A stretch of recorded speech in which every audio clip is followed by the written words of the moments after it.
Olá. Olha, quando a gente pensa em governo, é quase automático pensar em cifras enormes, né? Com certeza. E nas compras públicas isso é muito, muito real. Para ter uma ideia, estamos falando de algo tipo 109 bilhões de reais. Isso só em 2020, dados do painel de compras. É um volume impressionante de recursos, né? Exato. E a chave que abre essa porta toda, o documento que coloca as cartas na mesa, as regras do jogo, é o edital de licitação. Exato. E a Lei 14.133, que é a nova Lei de Licitações de 2021, ela veio justamente para dar uma reorganizada nesse cenário todo. Então, entender o edital é, assim, crucial. Crucial para quem? Só para as empresas? Não só para as empresas que querem vender para o governo. É crucial para a própria administração pública e para quem faz o controle também, sabe? Pensa nele como um mapa do tesouro e o livro de regras tudo num lugar só. Gostei da analogia. Mapa do tesouro e livro de regras. E é justamente nesse mapa que a gente vai mergulhar hoje. Isso aí. Nosso foco vai ser destrinchar como se constrói e depois como se divulga um edital, sempre olhando pela lente dessa nova lei, a 14.133. Uhum. Para fazer isso, a gente se baseou em várias análises técnicas, textos de especialistas que realmente esmiuçaram a lei. E a nossa missão aqui hoje é tentar simplificar um pouco, clarear os passos que são essenciais mesmo. Certo. A gente quer que fique claro o que é indispensável para ter um edital bem feito, sabe? Que cumpra a lei, claro, mas principalmente que ajude a administração a fazer a melhor contratação possível, buscando eficiência e valor. Perfeito. Então vamos começar pelo começo, literalmente, né? Parece que antes mesmo de sair escrevendo o edital, tem uma etapa anterior que é tipo a fundação de tudo. É isso? Absolutamente. Não dá para fazer um bom prédio sem um bom alicerce, né? Não mesmo. Na licitação, esse alicerce tem nome. É a fase preparatória. É a primeira etapa do processo, está lá no artigo 17 da nova lei, e o grande princípio que manda nessa fase é o do planejamento. O artigo 5º destaca isso. Planejamento. E o que acontece de tão fundamental nessa fase preparatória? Por que ela é tão decisiva assim? Bom, é aqui que nascem os famosos estudos técnicos preliminares, os ETPs. Ah, os ETPs. Já ouvi falar. Pois é. O conceito já existia na lei antiga, a 8666, mas olha, a nova lei deu um peso gigantesco para eles. Pensa no ETP como se fosse um diagnóstico completo, sabe? Um diagnóstico? Como assim? A administração vai documentar o que ela precisa comprar ou contratar, por que ela precisa daquilo, vai analisar se é viável, quais são as soluções que o mercado oferece, podendo até, olha que interessante, fazer consultas públicas para refinar essa necessidade e, ponto crucial, estimar quantidades e custos. Então, peraí, se esse TQP for mal feito, Aí complica. é a receita para o desastre lá na frente, imagina. Precisamente. É o ponto de partida que pode, assim, garantir o sucesso ou já carimbar o fracasso da contratação. Para estimar os custos, por exemplo, não é um chute, tá? Não. Não. Existem diretrizes como as Instruções Normativas 65 e 72, lá de 2021 da SEGES. Elas orientam como fazer uma pesquisa de preços que seja sólida, confiável. Entendi. E tem mais. O ETP tem que estar alinhado com o plano de contratações anuais do órgão, para mostrar que aquela necessidade foi de fato planejada. Faz sentido. E ele já define as regras do jogo que vão pro edital. Tipo, já adianta o que vai ter lá. Define elementos vitais. É no ETP que se decide, por exemplo, qual modalidade de licitação usar. Vai ser um pregão focado no preço ou uma concorrência que talvez avalie técnica? Certo. Ou outra modalidade. Qual vai ser o modo de disputa? Aberto, fechado? Quais critérios de julgamento vão ser usados? Menor preço, técnica e preço, maior desconto? Quais requisitos de habilitação vão ser exigidos das empresas? Nossa, quanta coisa já sai daí. Tudo isso nasce dessa análise preliminar. Fica claro, então, que investir tempo e cuidado no ETP não é só burocracia, né? É inteligência, é gestão eficiente. Com certeza. Peguei a ideia. A qualidade do edital é um reflexo direto da qualidade do ETP. Exato. Beleza, então, uma vez que essa base está sólida, Como é que a gente transforma isso no documento final, o edital propriamente dito?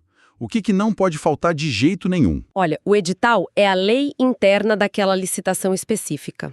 Então, clareza e completude são palavras-chave aqui, essenciais. Clareza e completude. Ok. Se a gente agrupar as informações essenciais, ele precisa definir basicamente o quê, ou seja, o objeto da licitação, descrito sem nenhuma ambiguidade, de forma clara e precisa. Certo, o objeto. Depois, o quem, que são as regras de participação e os requisitos de habilitação, ou seja, quem pode competir e como pode competir. Ok, quem participa. Aí vem o como, que são os critérios para julgar as propostas, o rito do processo, as regras para recursos administrativos. Recursos, isso é importante. Muito. Incluindo prazos e se esses recursos pausam ou não o processo, é o famoso efeito suspensivo, que o artigo 109 detalha, e também as penalidades caso algo dê errado. Penalidades, ok. E o final? E por fim, o quando e onde, que são as condições de entrega do produto ou serviço, as condições de pagamento, os prazos gerais. Entendi. Objeto, quem participa, como participa e as condições gerais. E sobre a parte mais formal, a transparência, tem algo específico? Importantíssimo que você tocou nesse ponto. O edital deve sempre fazer referência à legislação aplicável, que no caso é a Lei 14.133. Claro. E um ponto que afeta diretamente o custo, e às vezes passa batido, a necessidade implícita de que a proposta da empresa cubra todos os custos, incluindo os trabalhistas, tá? Boa, bem lembrado. Além disso, todos os documentos que complementam o edital, tipo a minuta do contrato, o termo de referência, projetos, anteprojetos, eles são considerados parte integrante do edital. Ah, os anexos. Exato. E o artigo 54 é bem taxativo quanto a isso. Tudo isso tem que ser divulgado integralmente num sítio eletrônico oficial. E mais, o acesso tem que ser livre, sem exigir cadastro prévio. Isso é bom para transparência, né? Fundamental, tanto para transparência quanto para evitar questionamentos depois. Deixar tudo às claras desde o início. Falando em divulgação, essa foi outra mudança bem significativa com a nova lei, certo? Onde é que as empresas encontram esses editais agora? Onde o governo publica? A grande estrela da publicidade na nova lei é, sem dúvida, o Portal Nacional de Contratações Públicas, o PNCP. PNCP. Isso. Aquele mesmo artigo 54, que exige a divulgação integral dos anexos, determina que essa divulgação deve ocorrer no PNCP. A ideia é que ele seja o hub central, sabe? Onde você encontra todas as licitações do país. Um portal único para tudo. Exatamente, uma ferramenta que se espera ser poderosa para a transparência e para o controle social também. É a visão que está lá no artigo 174. Então, na teoria, era só publicar tudo no PNCP e pronto. Resolvido. Essa era a ideia original da lei, simplificar. Só que, bom, houve um veto presidencial a essa exclusividade do PNCP, sabe? E depois o Congresso derrubou esse veto. Ah, teve essa reviravolta. Teve. O resultado prático disso é que, além da publicação completa e obrigatória no PNCP, voltou a ser exigida a publicação de um extrato do edital no Diário Oficial correspondente. Seja da União, do Estado, do DF ou do município. Um extrato. Tipo um resuminho. Isso, um resumo. E para alguns tipos de licitação, ainda se exige a publicação desse extrato em jornal diário de grande circulação. Nossa, publicar extrato em jornal.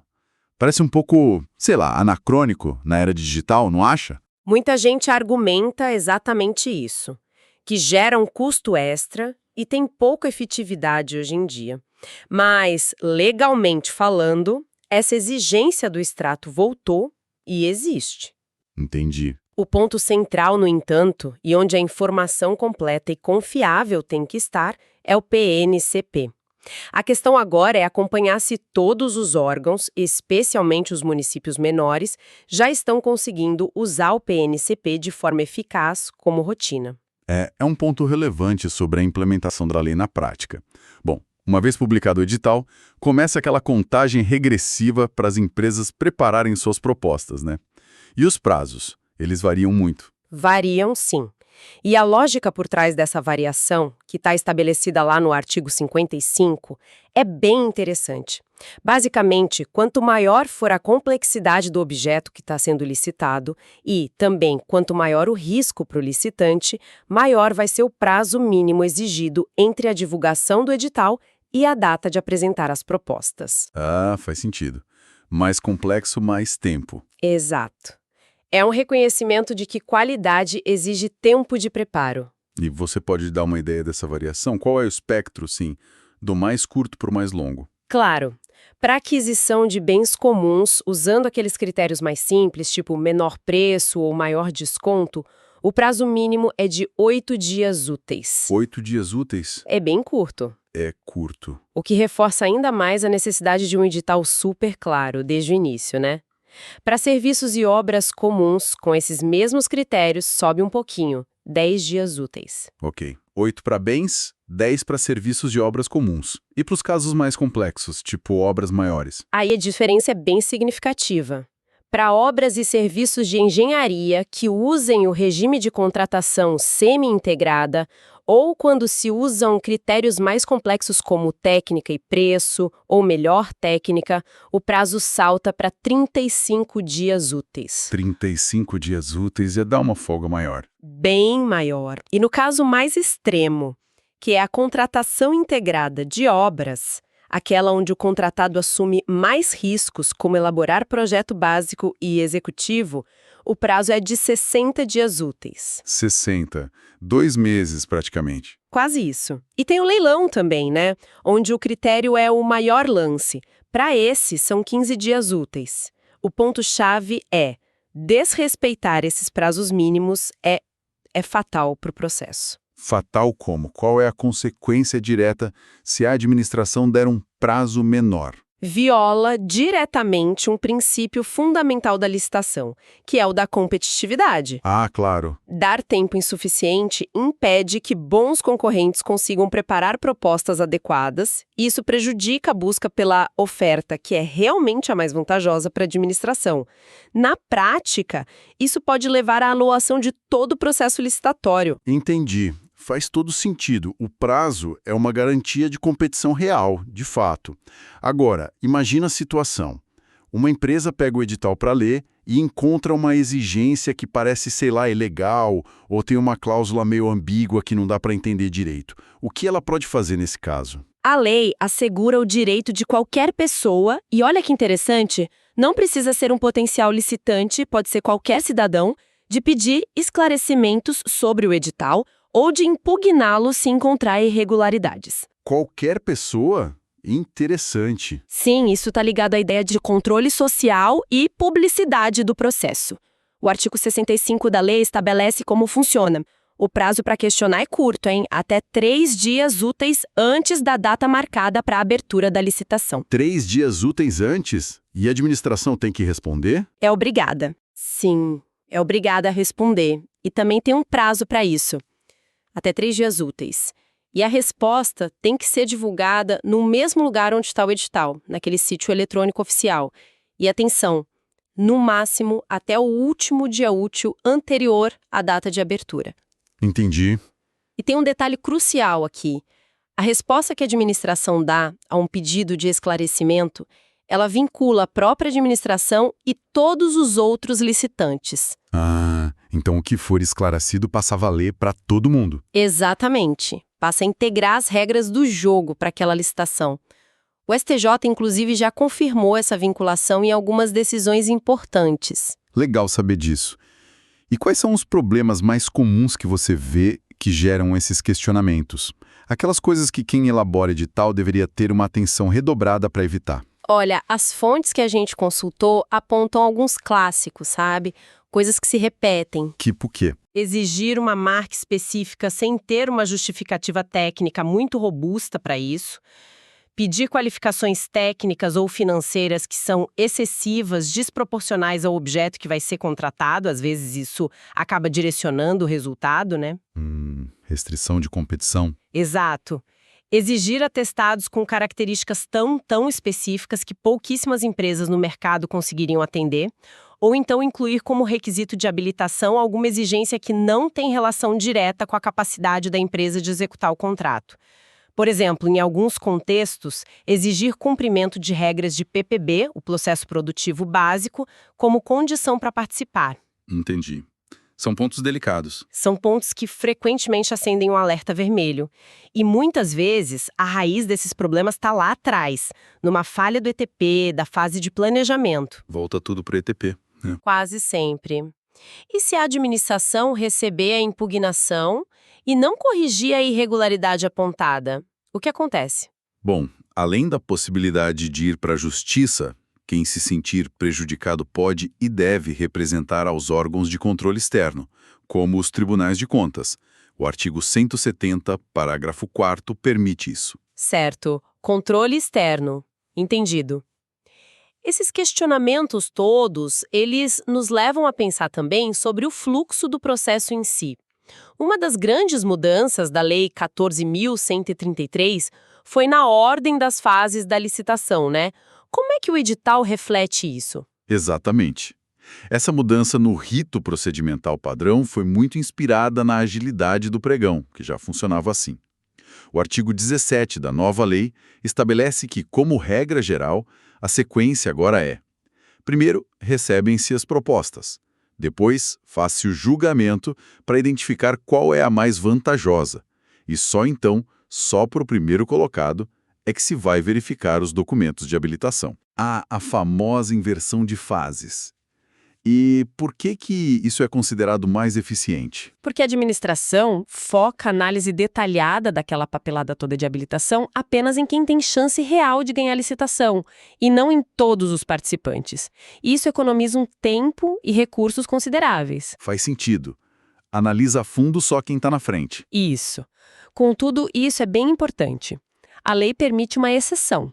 O artigo 17, no parágrafo 1º, diz que a administração pode, se justificar adequadamente os benefícios e se prevê isso expressamente no edital, inverter as fases de novo, ou seja, fazer a habilitação antes do julgamento, como era mais comum na lei antiga. Ah, então pode voltar ao modelo antigo se justificar. Pode, mas tem que justificar bem e estar previsto no edital. Mas a regra geral agora é a inversão. Proposta, julgamento, habilitação. E o edital tem que deixar muito claro qual rito vai ser seguido naquela licitação. Certo. E é também o edital que define a modalidade, né? Para serviços comuns de engenharia, por exemplo, dependendo do critério, pode ser pregão, se for só preço ou desconto, ou concorrência se envolver avaliação técnica, como diz o artigo 29. Ok. Acho que cobrimos bastante coisa importante. Desde a importância crítica do planejamento lá com os ETPs, Fundamental. passando pelo conteúdo obrigatório e a forma de publicação do edital, os prazos que são essenciais, como lidar com os questionamentos das empresas, até esse fluxo do processo com a inversão de fases. Se a gente fosse destilar agora, assim, as dicas de ouro para um edital eficaz, redondinho, sob a nova lei, quais seriam? Boa. Vamos resumir os pontos nevrálgicos, então. Primeiro, invista tempo e energia na fase preparatória. Um ETP robusto, bem feito, é meio caminho andado para ter um bom edital e lá na frente uma boa contratação. Certo. Caprichar no ETP. Fuja de ambiguidades. Tem que ser direto ao ponto. Clareza é tudo. Terceiro, calibre bem os requisitos, tanto os de habilitação quanto as especificações técnicas. Eles precisam ser pertinentes ao objeto e não podem, de jeito nenhum, restringir a competição indevidamente. Lembra do princípio da competitividade lá do artigo 5º? Lembro. Justo e competitivo. E quanto aos procedimentos mais formais? Aí vem o quarto ponto. Submeta o processo todo à análise jurídica prévia, como manda o artigo 53. É um controle de legalidade interno que é fundamental para evitar problemas. A assessoria jurídica tem que olhar. Tem que olhar. Quinto, cumpra as regras de publicidade à risca.